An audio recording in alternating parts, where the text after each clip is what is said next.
സദൃശവാക്യങ്ങൾ അധ്യായം 9. ജ്ഞാനമായവൾ തനിക്ക് ഒരു വീട് പണിതു, അതിനെ 7 തൂൺ തീർത്തു. അവൾ മൃഗങ്ങളെ അറുത്തു, വീഞ്ഞു കലക്കി, തൻ്റെ മേശ ചമയിച്ചുമിരിക്കുന്നു.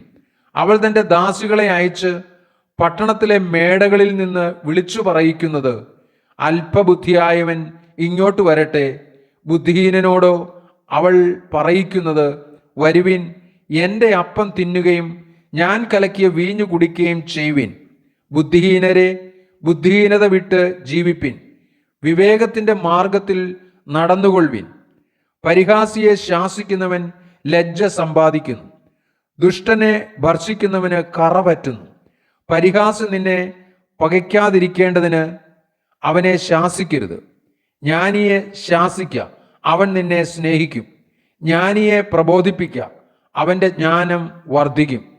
നീതിമാനെ ഉപദേശിക്ക, അവൻ വിദ്യാഭിവൃദ്ധി പ്രാപിക്കും.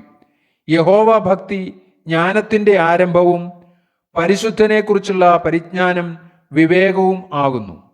ഞാൻ മുഖാന്തരം നിന്റെ നാളുകൾ പെരുകും, നിനക്ക് ദീർഘായുസ്സുണ്ടാകും.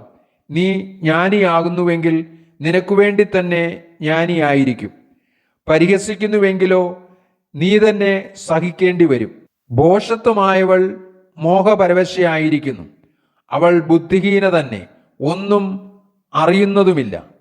തങ്ങളുടെ പാതയിൽ നേരെ നടക്കുന്നവരായി കടന്നു പോകുന്നവരെ വിളിക്കേണ്ടതിന് അവൾ പട്ടണത്തിലെ മേടകളിൽ തൻ്റെ വീട്ടുവാതിൽക്കൽ ഒരു പീഠത്തിന്മേൽ ഇരിക്കുന്നു. അല്പബുദ്ധിയായവൻ ഇങ്ങോട്ട് വരട്ടെ. ബുദ്ധിഹീനനോടോ അവൾ പറയുന്നത്, മോഷ്ടിച്ച വെള്ളം മധുരവും ഒളിച്ചു തിന്ന അപ്പം രുചികരവുമാകുന്നു. എങ്കിലും മൃതന്മാർ അവിടെ ഉണ്ടെന്നും അവളുടെ വിരുന്നുകാർ പാതാളത്തിൻ്റെ ആഴത്തിൽ ഇരിക്കുന്നു എന്നും അവൻ അറിയുന്നില്ല.